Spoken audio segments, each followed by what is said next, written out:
We have UFC 253, and I will talk about who I have winning these fights, who I think has the edge, and not only that, but who I feel is just going to come out there and put on a performance that's going to have everyone talking for the next few years. And we'll start in the welterweight division. I really like this fight. It's a prelim fight, and that's Diego Sanchez versus Jake Matthews. Diego Sanchez, we have not seen him in the octagon in a bit of time. He took on Michel Pereira, who was a young, up-and-coming guy. It went to unfortunately, did not go the way he wanted. He got away with a win, but it was an illegal knee. So Sanchez was the victim of an illegal knee that was thrown, and it was a brutal knee, too. I mean, the guy, Pereira, I don't know what was going through his head, how you have all this experience in MMA, why you would go ahead and do that. But it happened in the third round. Diego Sanchez didn't want to go out like that, even though it's a win. Suffering a loss to Michael Chiesa prior to that one by unanimous decision back in 2019. But has not fought since February of this year. Is looking to get back against Jake Matthews, who's a tough guy who comes from Australia. It's going to be an exciting fight because of the fact that it's a younger guy versus a older guy. Two guys who are both veterans of Ultimate Fighter. And speaking of Ultimate Fighter, I had to interview Stephan Bonner this week, who will be cornering Diego Sanchez this Saturday at UFC 253. He told me that this is the best Diego Sanchez he's seen yet. He feels that he's ready to go out there and perform. He's predicting the finish. He's predicting dominance, and we'll see. When you look at this fight, I mean, Jake Matthews is a guy that is tough. 16-4, obviously. You don't get to this point without putting the work in, and that's what this kid has done. His last two fights both went by decision. Prior to that, he had a very impressive rear naked choke. Two decisions prior to that. His only loss once in the last 4 years. So that's also impressive as well.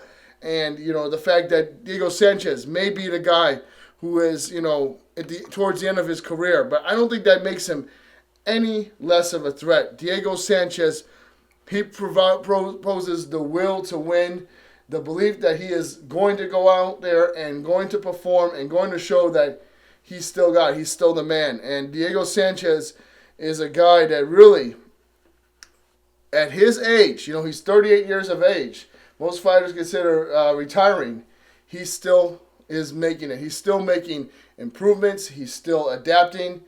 He's still learning, and that's what I like and appreciate about Diego Sanchez. So if I had to pick a winner of this fight, I think Jake Matthews needs to come in and realize Diego Sanchez is no joke, is not a guy that you can take lightly just because, what he's done. Obviously a couple losses is not good. Obviously the last fight didn't go his way, but you looked at the two previous fights that he had won back in 2018 and 2019. I mean, he hung with younger guys, and Mickey Gall and Craig White. So the age, I don't think is going to be as much of a factor. I just think it's going to be a tough one. I think Diego gets his hand raised at the end by decision. That's who I'm going with is Diego Sanchez. It's going to be a fun one. And, just knowing what Diego Sanchez has done. I mean, he had one of the greatest fights that's in the Hall of Fame with Clay Guida. It's just he's such a legendary fighter. And I think that he still has it in himself, the self-belief that he can come out and put on the performance he wants, come out and show he can hang out with anybody in this division. It doesn't matter what the age is. And I just think he's a younger man at heart and an older man's body, and we'll see if he proves that on Saturday night. Next up, of course, is going to be another great fight in UFC's stacked 100 Bantam 35-pound division, in the women's division, actually. And I really do like this division. I really think that we're seeing more fighters come in here and really show what they have. And because you have Amanda Nunes, she's the champion, right? She's splitting time between two divisions. It also kind of has a delay in terms of, when she's getting ready to prepare for her title defense against Megan Anderson at 145-pound. The 135-pound division is going to be left for about 6 months without having a title defense. And she recently defended that title successfully in her last fight as well. So I think that it's going to be exciting to see, who steps up at 135. But she is looks like she's going to be defending the 145-pound belt This is going to be her second defense when she fights Megan Anderson. She just beat Felicia Spencer. So the 135-pound division hasn't had a title defense in quite some time. Not since Holly Holm. Nunes beat Jermaine Durandamy at the end of last year. For Caitlin Vera, who's now 10-1, she was looking to be the next one to fight Nunes. However, got stopped. She got knocked out in her last fight to Irene Aldana. And Irene Aldana's taking out Holly Holm in October. That's going to be the following week. They think that that's going to possibly be the number one contender fight. Where Holly Holm gets her another opportunity at the women's bantamweight title. And with Irene Aldana being on the role that she is, she definitely deserves that spot as well. But that was her only blemish on her career. This is her first fight back. She's come off with wins over Kat Zingano, Sarah McMahon, former champions as well. So she's defeated many tough opponents. And listen, she's not a joke.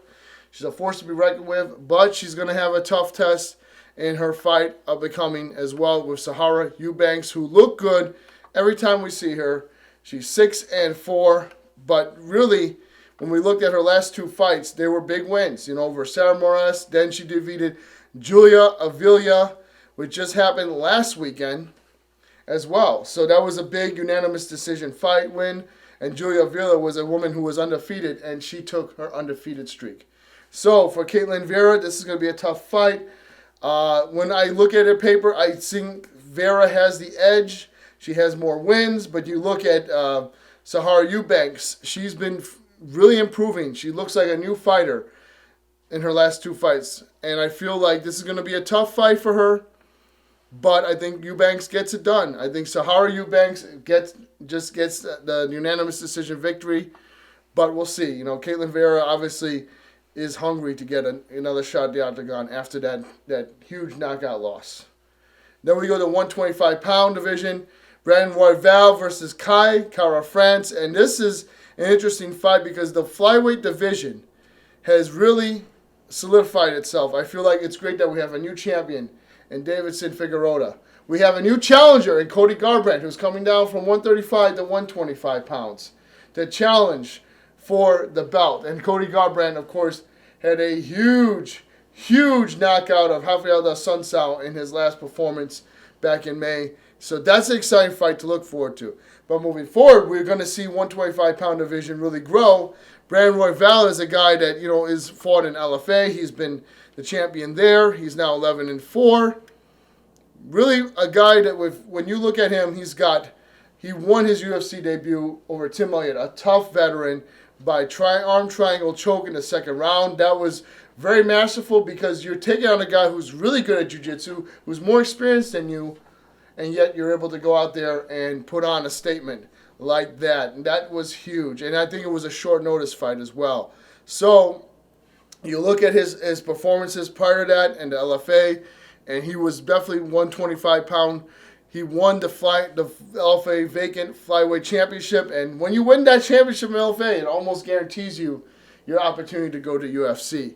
So that was huge for him as well. And I feel like he's going to be one of these guys that you're going to be looking at in the future. For Kai Kara France, another guy, 21-8-0. Lots of experience.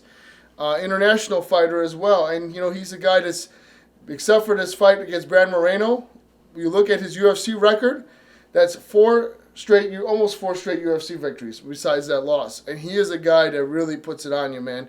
Great Muay Thai. He has come in here and really been part of New Zealand. That's where he trains, and that's where he actually trains with Adesanya, who's going to be in the main card as well. So a teammate of Adesanya, and also a guy that really, has come into his own. I feel like he's gained more attention as he moves on. So this is fun. This is where we should see fights happening when guys are at their peak. And I think Brandon Royval walks away with the victory. I think it's going to be a submission victory against Kai Kara France, who's more of a striker. But watch out, for France can definitely throw with the best of them. But I think if Brandon Royval plays the fight smart, he doesn't take too much damage early on. He's able to wear down Kai Kara France with his wrestling, able to get that fight to the ground, get a big submission victory just like he did in his UFC debut. That'll be huge. Next up, we've got Hakeem Dawodu versus Zabara Takuhov. And this is going to be a fun one at the featherweight division. And I feel like that, 145-pound division is a division that's always growing. We've got a lot of stacked talent, obviously with Brian Ortega, Korean Zombie. We've got, other Calvin Kattar, who's doing real well as well, Jeremy Stevens. There is no short of talent at 145-pound division. Max Holloway is no longer the champion. And, that provides an opening for many to get that opportunity, because there is going to be a new challenger to the champion. At some point, there's going to be a new challenger, and something's going to give, and there's going to be, a shakeup in this division. And you'll see one person walking out with the opportunity to challenge for the title. And, that's yet to be determined, because we've got so many great fights on tap that, literally for 145 pound, there's no openings for people that are in the top 10, because they're all booked for fights, which is great, which is exciting, which I love to see. And when we look at that division, it's one of the most exciting, because we have a new champion, Alexander Volkanovski, who's defeated Holloway twice. He shook things up, definitely, with his last performance over Holloway, which was a close one, and now defeating the champion twice. And we'll see what happens with Max Holloway moving forward, because he's got another fight coming up as well. He'll be taking on Calvin Kattar. But, we look at this guy, Hakeem Zawado. He's 11-1-1. He's got 4 straight victories in UFC. And, obviously he's a guy that's definitely rising. His stock is rising. He's got a couple finishes as well. And I feel like that he's going to be a guy that you're going to be, looking at in the next few years in 145-pound division. Zabara Takuhov is another guy who is tough as well. 19-4-1. He trains at American Kickboxing Academy. He trains with Khabib Nurmagomedov, fellow countryman of his as well. And he won by a vicious knockout in the last fight by 3 minutes and 21 seconds. He is a guy that's basically more time he has, opportunities he has to fight, the better it will be for him. That's what I see happening, because there was a lot of time from 2016 to 2019. He had a big gap, fights that were canceled. I think he was suspended for the post-fight for the Habib-McGregor brawl. So, you lose time out of the octagon, that can be detrimental. But I think he's made the best of it. He came back with a big first-round finish. I am going with Takuhov with this win. I think he's just a solid guy when it comes to the stand-up game. He's going to go out there and he's going to, put it all on the line. But, again, we'll see what happens, because this division is very competitive, and I feel like the more opportunities you give these guys, the more we'll see who rises to the top. And I think that it's going to be Takuhov, who's got twice as many fights as Zawado, and I feel like he's just got that experience training at a tougher gym in American Kickboxing Academy. We'll see what happens. And next up is the vacant light heavyweight championship between Reyes and Behovic. And I was excited when this fight was announced. We know that John Jones no longer is the light heavyweight champion. He is going to go up to heavyweight. Dominic Reyes has a stake to claim, because his fight with John Jones was very close. Could have went either way. Narrowly, it went to John Jones. For Dominic Reyes, who literally, this is his only loss in his career was to John Jones. That's the first loss ever in his career. He's 12-1. And he also has a stake to claim that John Jones doesn't want to fight him. He feels that John Jones is running away from him to go up to heavyweight. That's why John Jones did that, because he felt like, if I'm the light heavyweight champion, why would I vacate the title and leave? If I'm that confident, if the championship means so much to me, why wouldn't I take the rematch? So fortunately, we'll not see the rematch between Dominic Reyes and John Jones, but Jan Blachowicz steps in there, who had a big first-round knockout over Corey Anderson in his last fight, but he hasn't fought since February. Neither has Dominic Reyes, so it's going to be interesting. This is the pandemic era. We're going to see what happens when these two go head-to-head. I feel like when you look at Dominic Reyes, his wrestling is so good. His wrestling is good. His grappling is good. But then when you see him standing up, he gave John Jones a lot of trouble in that last fight. And he connected on John Jones. He is a amazing striker, but he's got the ability. He's got great athleticism to him. He puts it together so well. And, that first round knockout of Chris Weidman, wow. I mean, when you go back and you look back at that, it's why he's called the Devastator. Because when you're able to take out a former champion and you're able to just finish him like that and embarrass him in front of his hometown crowd, you know that your stock is rising. And I feel like Reyes is right there on the cusp. He needed to get that fight with John Jones. He needed it. He needed to take on John Jones. He needed to be tested. That's what we saw from that fight. And although he didn't come out with the unanimous decision, many thought he won that fight. Even Dana White said he felt like he had that fight won. It was a close one. However, it wasn't a robbery by any means. John Jones in the later rounds is a game changer. He will come out there and he will convince the judges he won the fight all along just by coming out there and being so dominant in the later rounds. But enough with John Jones. We're going to go to Jan Behovic, who is a guy, again, first round knockout of Corey Anderson, a guy that was really on the cusp of climbing up that light heavyweight division, who's now in Bellator MMA. Jan Behovic also knocked out Luke Rockhold, the former middleweight champion. And that was a huge knockout as well. And many people didn't see that, including myself. I thought Rockhold was going to win. Jan Behovic is a Polish guy. I mean, he has come out there and really made a statement in his last performances. And I feel like when you look at the last 3 wins, the Ronaldo Souza, another top guy in the light heavyweight division, he took him out and won by split decision. But that right hook back in February over Corey Anderson, which really is the reason why Corey Anderson left UFC, because he knew he wasn't going to get that title shot after that one. I feel like that solidified himself as number 1 contender. I mean, I felt he was already number 1 contender when he defeated Luke Rockhold. There was talk about Jan Behovic fighting John Jones, and that didn't happen. So John Jones kind of wasn't after Diamond Reyes he wasn't that eager to step back in there. This is a premier fight, and I feel like these guys are fighting when they need to fight. They have great records, and if I had to pick, I have to go with Reyes. He's a former HFC champion, and you know what? That's not the reason I'm picking him. You look at the speed. The speed is key. That guy has great speed. He has great cardio, and he's able to just maintain. When we saw him first time in a 5-round fight, he was able to go the 5 rounds with John Jones and not really even break a sweat. He still he had a lot left in the gas tank. I just feel like Dominic Reyes is going to be the guy we're talking about in the future. And I think that it's happening. I think he wins this fight. It's going to be a split decision, unanimous decision probably. But I don't think Jan Behovic is an easy guy to knock out. You look at his record. His only loss was to Thiago Santos, who knocked him out.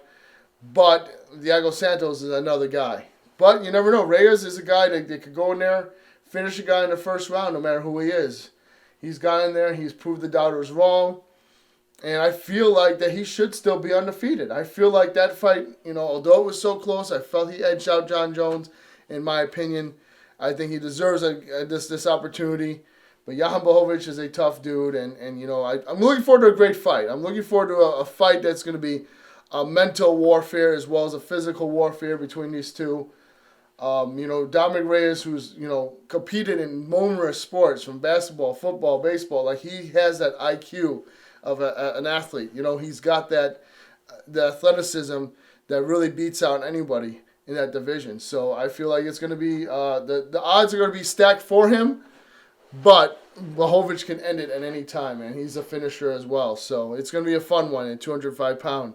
You do not want to get in a striking exchange with Behovic. You don't want to get in a brawl with him, because he'll make you pay, definitely. So next up, we get to the middleweight championship. Adesanya Costa. This fight was scheduled to supposedly happen last March. It fell out because Costa was dealing with a big injury. Unfortunately, did not work out for him. That he was supposed to return. He wanted to come back. He wanted to come back sooner. He wanted to come back and fight Adesanya back in March. Dana White said he wouldn't allow it. And instead, the man that he beat, Yoel Romero, got that opportunity. Wasn't the most exciting fight, when we saw Adesanya and Romero. Romero's lack of willing to engage him played a part in that. Adesanya just wasn't able to, get at him. And you know what I mean? Obviously, just not a fight that was worthy of being a championship headlining card. But Adesanya won. I feel like, moving forward, this is going to be a guy who's going to play right into him. And Paulo Costa, they're going to play right into each other. Paulo Costa, he doesn't like to take much break. He likes to just get in front of his opponent and keep on swinging. And, you've seen this fight with Yoel Romero. He did very well in that fight. Although people thought Romero beat him, he looked good. And then he also looked great against Uriah Hall previously. I feel like the time off is the only thing detrimental to Paulo Costa at this point. He hasn't fought in August of 2019. Besides that, he's undefeated. And him and Adesanya both are undefeated. And that's when they should be fighting. They should be fighting when they're undefeated. This is the time to make the fight between two guys. And they are the number one. They are the top contenders for this belt. And when you look at Costa, man, he just came out of nowhere. Like, literally, he just started knocking out people in the first round, in the second round. And then when he took out Uriah Hall, people were noticing him. And then he took on Romero. And Romero is a guy that is not easy to beat. He is not easy to beat. He's got tough wrestling. And when he was able to convince the judges, he won. Many people thought Romero won. It's a controversial fight. However, it still stands on his record. He has a win over Yoel Romero. He is still undefeated, 19-0. Adesanya is 13-0. And we talk about the middleweight champion of the world, Adesanya. He has a guy who's willing to engage him, which is going to just change things. It's going to be a much more interesting fight than the fight with Romero. I think that he's going to come in there, and Costa is going to go right at him. He has to be elusive. He cannot afford to get into a brawl with Paulo Costa. Adesanya plays the distance game real well. And not only that, we've seen him with that vicious knockout power. What Adesanya did to Robert Whittaker, I didn't see coming. He knocked him out in the first round. When we saw prior to that a great fight with Kelvin Gastelum. Kelvin Gastelum almost knocked out Adesanya. And I think Adesanya did have a few excuses for that fight, but that was such a close fight. But he came back and he rallied for that unanimous decision. So to me, what it comes down to is, basically where Adesanya chooses to pick his shots. And where Costa can really engage him and really be able to get that finish. I think Paulo Costa is going to be aggressive early on. I think Adesanya is going to be more elusive. Kind of see the first round is going to be more of a feeling out process. Kind of tour with him, see what he can get away with, what Adesanya be doing. But Costa throws huge, huge haymakers. He is a guy that is, well-versed in Brazilian Jiu-Jitsu, good wrestler as well. I think they'll pose a problem, but we've never seen Israel Adesanya on his back before. He has never been taken down before, which is interesting to note as well. So we will see if Costa tries to take him down. That'll be a first time ever attempt on Adesanya to be taken down that landed successfully. So there's a lot of things. There's a lot of things in play with this fight.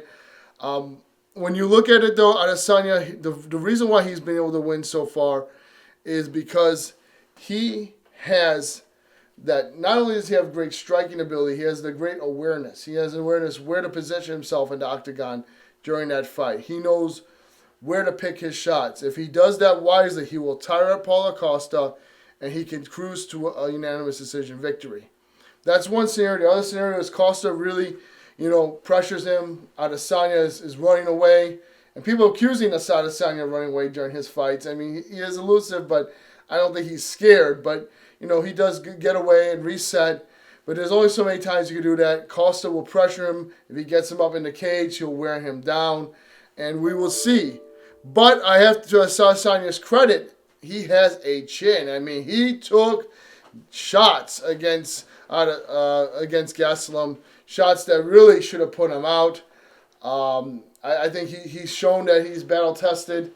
It's just a matter of fact, does Paulo Costa have that window? If that window appears, Costa will knock him out cold because he is a monster. Undefeated as well. It's two undefeated guys. I am going with the champion to retain. I think that Costa is going to be very hard to knock out. However, I think that if he can, like Adesanya, he can play that distance game. He can find that opening. and then he can wear out Costa just by doing that, playing that distant game, just by having Costa overexert himself. That's where you'll see Adesanya put on the pressure and possibly get that finish. And so I'm going with Adesanya. I won't say it's a finish. I'm just going with him on this one. It could be a finish. It could be a decision.